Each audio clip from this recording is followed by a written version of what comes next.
Ce sont les services déconcentrés. C'est des baux de complaisance.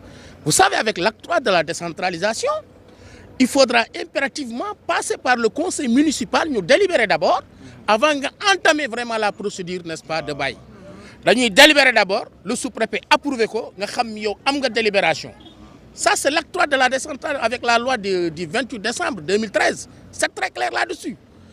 Tel n'a pas été, la procédure n'a pas été respectée. Le maire, Mamadou Moulagé, n'a pas été informé.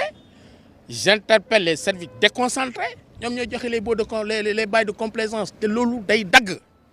Trop, c'est trop. Nous avons lolu. Nous avons dit population bi. Tellement on l'a waxat. Ni ñoñu fal, ni seni problème, seni joy, seni rongoñ. Ñu ngi sen ginaaw pour fomp ko. Ba tay xalé yaang ci biir au front di xex parce que fu mu toll ni jihad la. Ñun nak dañuy lancer un appel solennel à tout le Sénégal. À tout citoyen sénégalais képp koo xam ne yow tu es un patriote li américain di wax le patriotisme actuellement Sénégal ci loolu lañ toll tey mooy que ne Sénégal ñëpp war a yëngatu fépp fu am problème suuf dëkk bi ñëpp maabandoo dem fa mu nekk benn xeex commun. dañuy lancer tamit benn appel solennel à tout Dougar xeex bi nekkul xeexu waa Loosa nekkul nekk xeexu waa Gola tout Dougar la confondu appel boobu ñoom foog mu dugg ci nopp nit yi ñu xam ne ñii buñ fi jógee bu réussir ci extension yooyu la ñu jëm muy Poutou.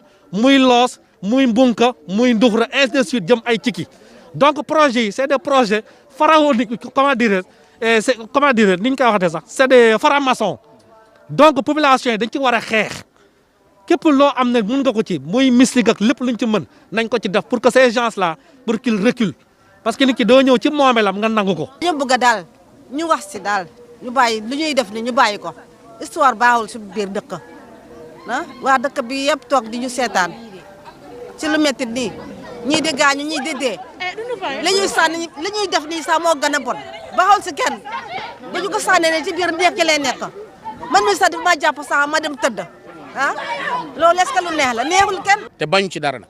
gis nañ fa benn cité bi nekk foofu ndax cité boobu moom moo bokk ak espace bi nga xam ne moom lañ nekk di rembler. Non, pas du tout. Vous savez, la cité Pick-up, c'est une histoire. C'est du temps de Ablaye Wade. C'est en 2010. Mais avant la population d'Ougar, nous sous sous.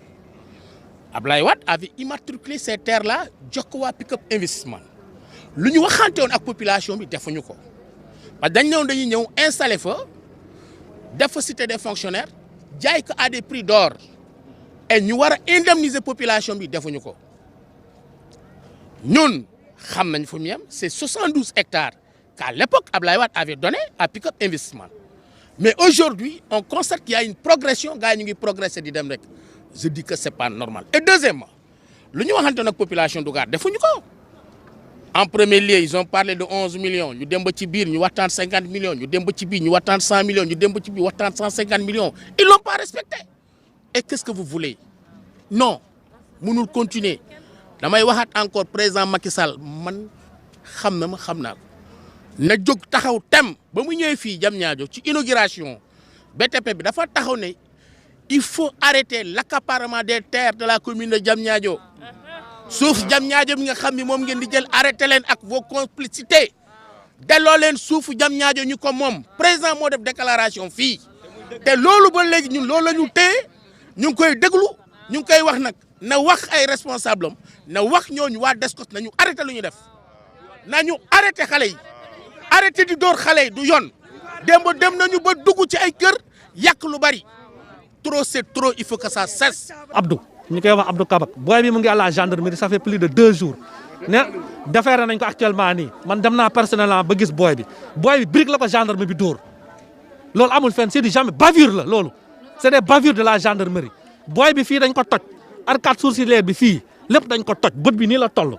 je l'ai vu personnellement man ba léegi déféré nañ ko on a demandé à ce que ñu yóbbu ko jox ñu ko ñu yóbbu ko booy bi gis un médecin ñu wutal ko un certificat médical parce que affaire bi waruñu ko bàyyi nii mu yomb di yoon c'est des bavures ces gens là c'est des citoyens sénégalais ñoom dañ fi ñëw pour maintien de l'ordre mais ay sénégalais lañ fi fekk seen ay naataango seen ay rakk seen ay doom seen ay pap seen ay moromu baay capitaine bi dafa ñëw fi démb di menacer paay naan leen yéen da ngeen ànd ci li xale yi di def paa bu fi wax mu yóbbu la defeere la mais nous sommes où exactement fan la ñu nekk ci ban dëkk la ñu nekk ñun ndax Sénégal C'est notre constitution qui nous permet la liberté à la marche, la liberté à la parole, d'aller de